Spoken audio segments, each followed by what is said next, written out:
Boa tarde, meus irmãos, tudo bem, queridos? Um forte abraço a todos e que Deus abençoe a cada um de vocês e os lares aí apresentados. Irmãos, fizemos um apanhado geral, não foi? No estudo passado, dos símbolos proféticos, não é? Na Bíblia, para estudar as profecias. E agora, nós vamos para a nossa quarta fase, que é o início ali de Apocalipse 17, tá ok? Nós vamos estudar de Apocalipse 17 até o verso 8, tá ok? Depois nós vamos para a última fase, que é a fase 5, de Apocalipse 17, do verso 9 até nós finalizarmos ali no verso 18. Tudo bem? Vamos então. Convido você, meu querido irmão, minha querida irmã, a todos juntos fazermos uma breve oração, tá ok? Maravilhoso eterno Deus, aqui agradecemos ao Senhor por essa oportunidade de estarmos aqui juntos com os irmãos, que o Senhor abençoe a cada um deles de forma muito especial, com o teu santo amor, envolvendo cada um de nós nos teus braços de amor, a entender as profecias do teu livro de Apocalipse. Agora faremos uma visão geral, uma breve síntese, para que tenhamos uma noção desse livro maravilhoso, desse capítulo, que é o capítulo que envolve o passado, presente e futuro. Presente, os dias de hoje, e um futuro próximo, que vai nos levar aos últimos dias dessa terra, com a iminente volta do Senhor Jesus. Abençoe a todos de forma muito especial, a cada família representada, e nos envolva nesse estudo, Senhor Deus. Que as tuas palavras sejam escritas em nosso coração pequenino e pecador, com o fogo purificador do Espírito Santo, escrevendo em cada um dos nossos corações.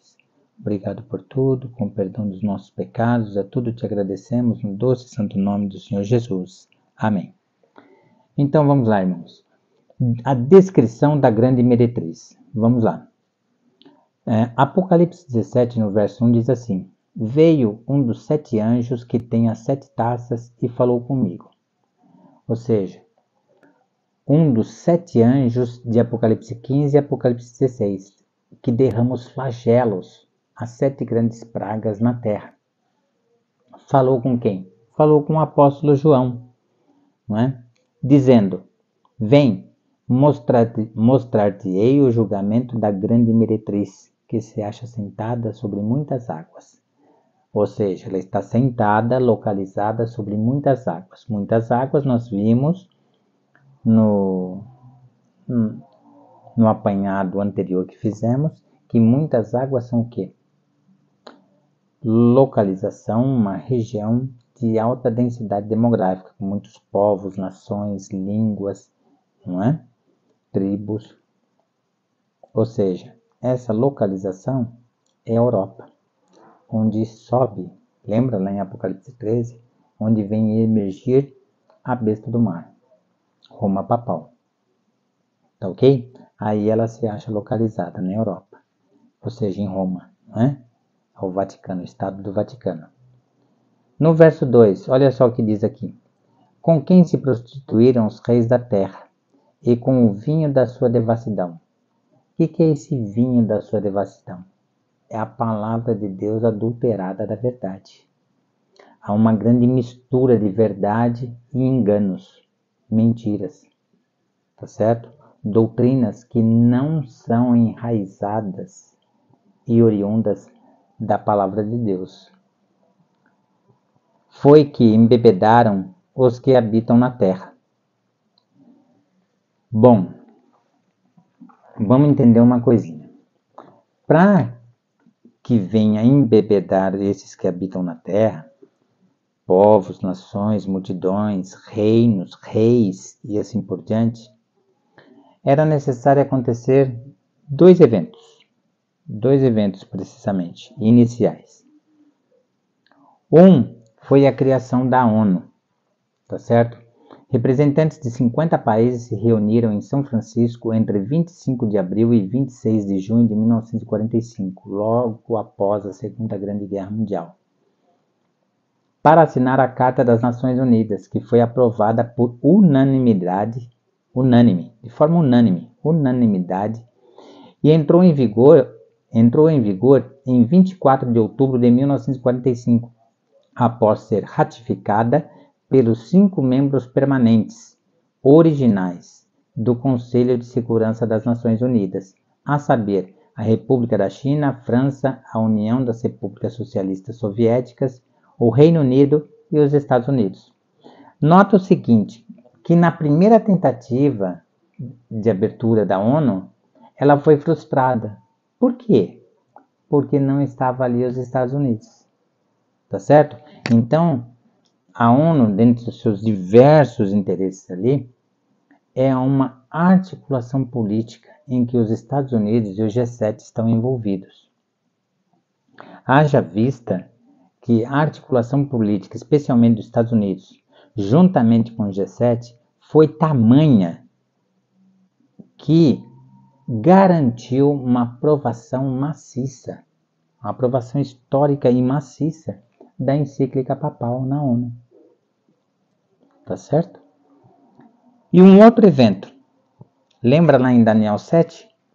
Que Daniel falou que ele é um animal que tem olhos, como de homem. Olhos no plural. Quem seriam esses olhos que permite com que o Vaticano saiba de todas as coisas? Tem uma rede imensa de informações. A CIA. A CIA, ela foi criada pelo Vaticano. Porém, o Vaticano nunca aparece. O Vaticano ele precisa de um testa de ferro que apareça. E quem é este? É os Estados Unidos. A CIA, Central de Inteligência, agência, né? Ou seja, Agência Central de Inteligência, na nossa língua, foi criada em 18 de setembro de 1947. Está percebendo a proximidade das datas 1945, 1947, com o propósito de espionar e coletar informações secretas de outros países e relatá-las ao presidente e ao Conselho Nacional de Segurança dos Estados Unidos. Tá certo? Vou dar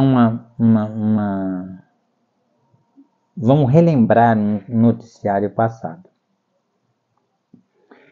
John Kennedy, quando assumiu a presidência dos Estados Unidos, e o povo viu que ele não seria submisso ao Papa, né? Simplesmente cumprimentou o Papa, numa relação de igual para igual, ele resolveu, em um determinado momento nos Estados Unidos, que ele emitiria moeda própria. Tá certo? Não mais pelo Banco Central, mas emitiria moeda própria, do próprio Estados Unidos. Quando ele chegou à cifra de 4 bilhões e meio de dólares, o que aconteceu com ele? Ele foi morto, foi assassinado. E quem que assassinou ele? Um agente da CIA. Ora, se a CIA é dos Estados Unidos, como é que a própria CIA ia assassinar o presidente norte-americano? Algo muito estranho. Tá certo? Isso para que os Estados Unidos não viesse a ter ali esse propósito contínuo de moeda própria. E voltasse a ter a moeda emitida normalmente pelo Banco Central americano. Tá certo? Mais adiante nós vamos entrar em mais detalhes a respeito disso. Tá bom? Por enquanto fica só esse relato, tá ok? Então esses dois eventos precisavam acontecer. O Vaticano sabe do que se passa no mundo inteiro, até em ilhas remotas o Vaticano tem informação. E se você é chefe de Estado, é presidente de uma grande nação, uma nação importante como Alemanha, Reino Unido, Estados Unidos, entre outros, Japão, etc., você precisa de informações precisas do Vaticano. Entende? Por mais que os países tenham o seu serviço secreto, a Inglaterra, não é? Com a Scotland Yard, Estados Unidos com o FBI e assim por diante, né? Cada país, o Brasil, o Serviço Nacional de Inteligência e também a Polícia Federal e assim por diante. Mas não é suficiente. O Vaticano ele detém o maior centro de informações de todos os lugares do planeta. Tá ok? Então a CIA são os olhos do Vaticano. São os olhos do Vaticano. Tá ok? Vamos lá. Transportou-me o anjo em espírito a um deserto. Deserto, continente americano, que estava sendo colonizado. Aqui mais precisamente é os Estados Unidos, tá? E vi uma mulher montada em uma besta. Uma mulher. Quem é esta mulher? Roma papal. Como que ela estava? Montada em uma besta. Montada em uma besta. Quem que é essa besta? Besta escarlate. Essa besta escarlate é os Estados Unidos. A mulher está montada nos Estados Unidos. E os Estados Unidos é uma besta escarlate. Escarlate, por que escarlate? Escarlate significa a gravidade dos pecados ali cometidos. Lembra? Na sua presença, eles atuam juntos. Isso está lá em Isaías também, no capítulo 1, lá no verso 18. Ainda que os vossos pecados sejam vermelhos como a escarlate, ou seja, sejam muito graves, né? Eu os tornarei branco como a neve. Ou seja, o perdão divino. Tá? E olha como essa besta se encontra. No verso 3. Besta repleta de nomes e blasfêmia, com 7 cabeças e 10 chifres. 7 cabeças e 10 chifres. Tá? Vamos lá. Achava-se a mulher vestida de púrpura. Púrpura. Esse vermelho púrpura indica a sua luxúria, suas riquezas, a sua amplitude imensa de negócios sobre a Terra. O Vaticano é dividido em 2 blocos. Um bloco cuida das atividades econômicas, financeiras, e o outro bloco cuida das atividades religiosas. E um bloco não pode interferir no outro. São blocos independentes. Eles não se misturam. Não tem relacionamento entre esses 2 blocos. São 2 blocos divididos. Um bloco cuida da parte financeira, da parte econômica do Vaticano e suas negociações, etc. E o outro bloco cuida apenas da parte religiosa. Blocos distintos e separados. Um não pode intervir no outro, para que o Vaticano prossiga as suas atividades normalmente, certo? Então, olha só. Achava-se a mulher vestida de púrpura e de escarlate, ou seja, a gravidade dos seus pecados, adornada de ouro, de pedras preciosas e de pérolas, tendo na mão um cálice de ouro transbordante de abominações e com as imundícias da sua prostituição. Prostituição da palavra de Deus. Doutrinas falsas. E envolvendo o mundo nessas doutrinas falsas, inclusive na guarda do domingo, né, que é a quebra do mandamento. Já profetizado lá em Daniel 7,25. E os homens se incumbirão de mudar os tempos e a lei. Lembra que ele fala que magoará os santos do Altíssimo, falará contra o Altíssimo, ou seja, falará contra Deus. Tá certo? Essas são as prostituições cometidas por Roma papal. E Apocalipse 18, verso 5, olha o que ele fala a respeito disso. Apocalipse 18, lá no verso 5, olha o que ele coloca. Vamos ler o verso 4 também. 4 e 5. Ouvi outra voz do céu dizendo: Retirai-vos dela, povo meu. Tem muitos sinceros. O problema da religião é na cúpula da religião, é nos seus dirigentes, é no alto comando. Nunca com os fiéis. Tem muita gente sincera, verdadeira de coração, pessoas boas, pessoas realmente guiadas pelo Espírito Santo, pessoas de fé e devoção. O problema nunca é com os fiéis.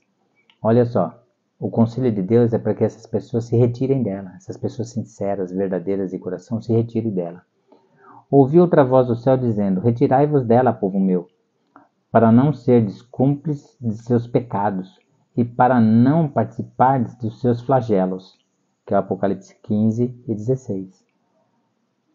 Porque os seus pecados se acumularam até o céu, e Deus se lembrou dos atos iníquos que ela praticou, que essa mulher praticou, essa igreja praticou. Você já imaginou pecados que se acumulam até o céu? Terrível, né? Olha agora o verso 5. Na sua fronte, né, nossa decisão de servir ou não a Deus, de amar e adorar a Deus ou de se opor a Deus, ser contrário a Deus. Né? Na sua fronte achava-se escrito um nome, um mistério. Babilônia, a grande, a mãe das meretrizes e das abominações da terra. Ou seja, ela tem suas filhas, que são meretrizes, que também são adeptas dessas doutrinas que prostituem a palavra de Deus. Mãe das meretrizes e das abominações da terra. Ou seja, Roma Papal ela quer envolver todo o planeta nos seus enganos. Nos seus enganos. Tá certo? E a gente vai ver melhor esses enganos, como são esses enganos, na última fase. Depois dessa, tá bom? Olha lá, verso 6. Então vi a mulher embriagada com o sangue dos santos e com o sangue das testemunhas de Jesus. E quando a vi, admirei-me com um grande espanto.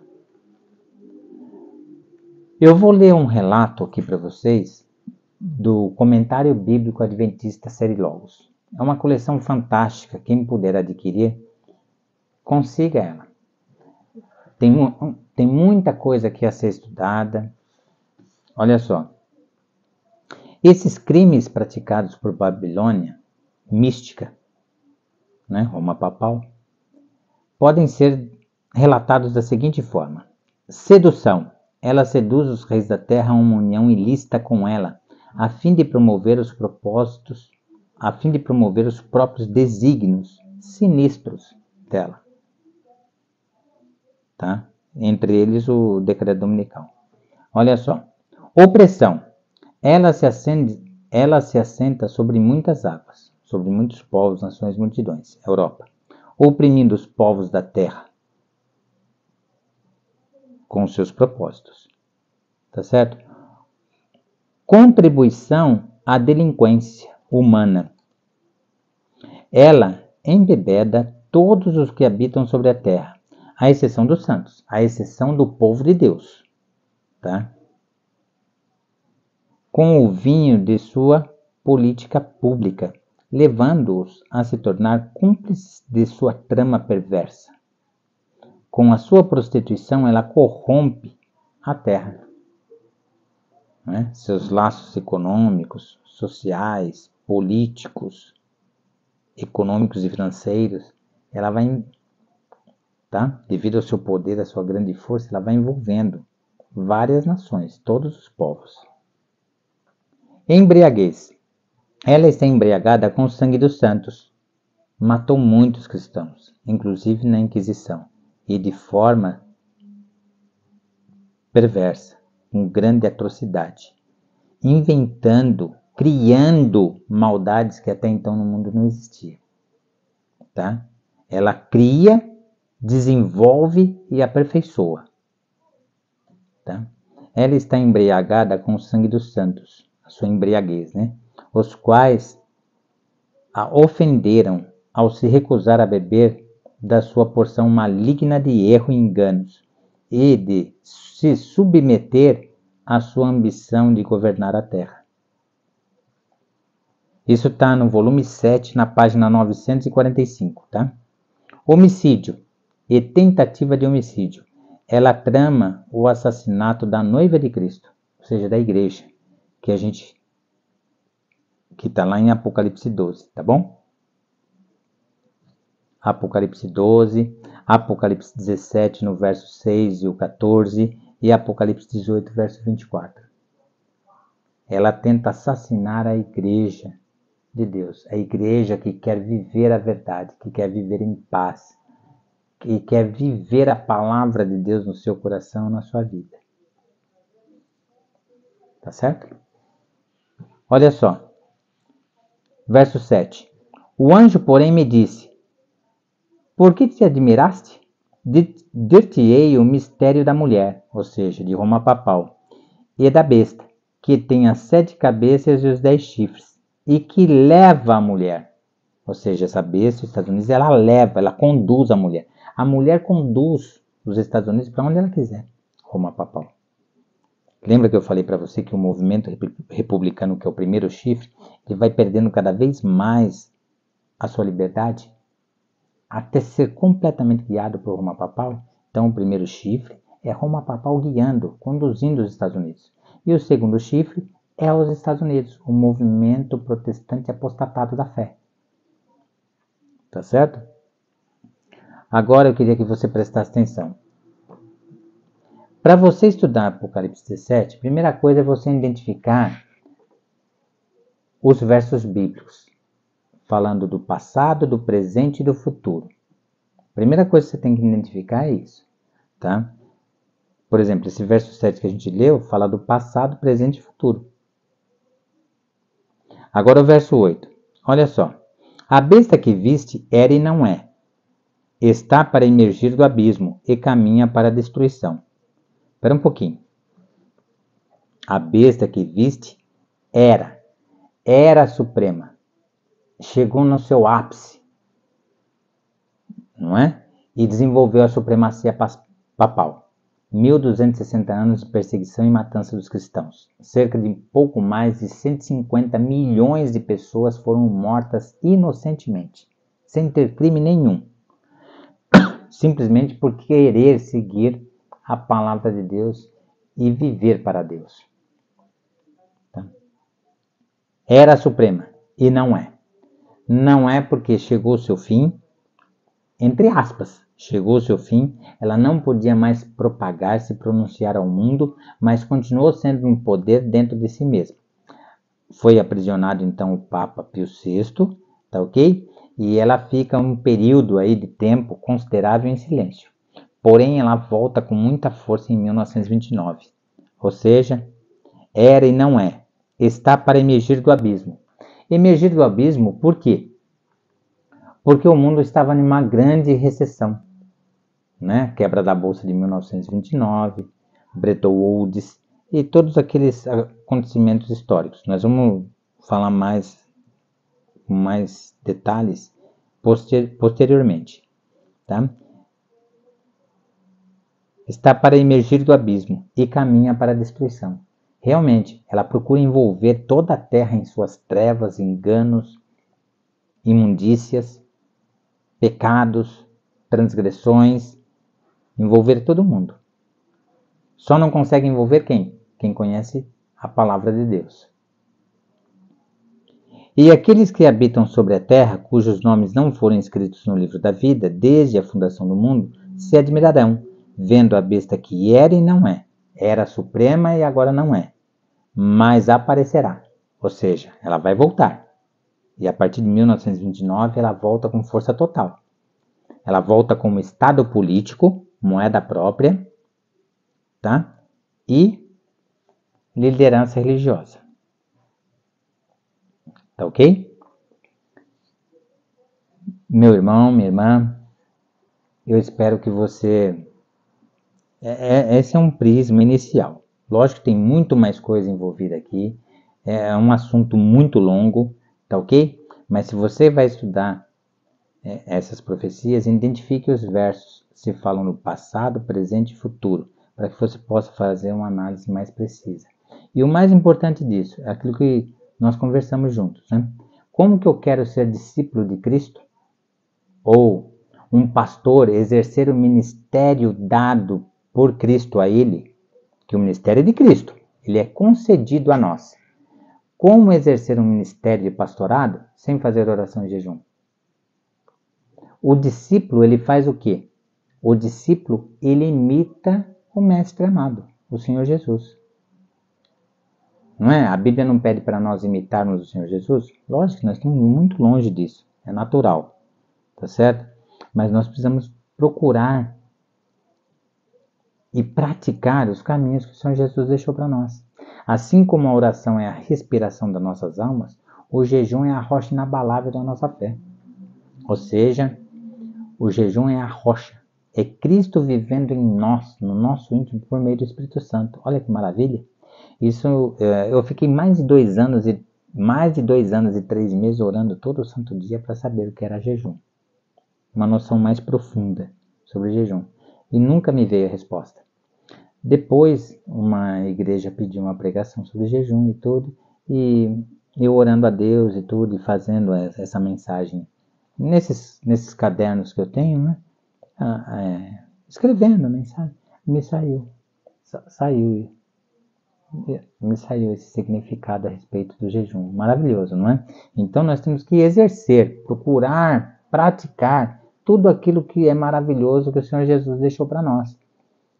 Procurar, se não somos discípulos, mas procurar ser discípulo do Senhor Jesus. Não é? Tá ok? Que Deus abençoe muito a você, meu irmão. E o meu desejo, a minha oração para você, está lá em Apocalipse, no verso 22. Tá certo? Olha só. Capítulo 22, do verso 20 e 21. Aquele que dá testemunho dessas coisas diz: certamente venho sem demora. O Senhor Jesus vem sem demora. Devemos aguardá-lo com esperança, com perseverança, com amor no coração. Mas ele vem sem demora. Amém. Vem, Senhor Jesus. Que a graça do Senhor Jesus seja com todos. Com cada um de vocês, com cada família aí representada, tá ok? Um forte abraço, que Deus abençoe e até o nosso próximo encontro. Amém.